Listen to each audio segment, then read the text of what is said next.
I used to work in London at this gay sex pit. It was one of the most famous in the world and one of the most depraved and scary. You wouldn't believe it. Really, really funny if you had a sick sense of humor. It was called The Hoist. And it was my first night working there. And I was sitting in my position at the front door as head doorman, and I needed to go to the loo quickly. So I went to the toilets, and there was a long trough against the wall.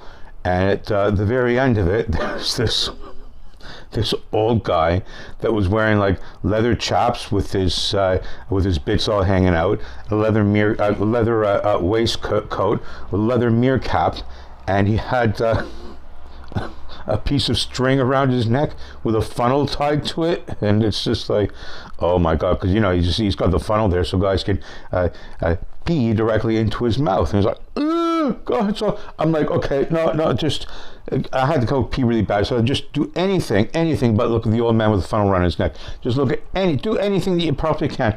And so I'm staring into the urinals just to keep my mind occupied. And I'm looking at, the smelly things they put in there to make them smell nice. And I saw like a little mat thing, or sometimes a very convenient size. But these ones were like from the 1970s. Like it would have been like a cake, and unwrap it and like wax and break it up. And it's just like, that doesn't really make sense. And then there was some cigarette end paper, the brown bit. There were a few of those in there as well. And just like, people know they're not supposed to be smoking in here. Why is there's cigarette butts in the urinals? And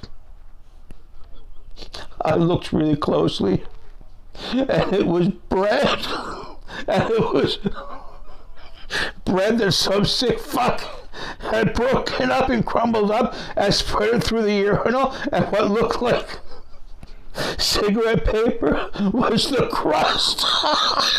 I almost fucking can't.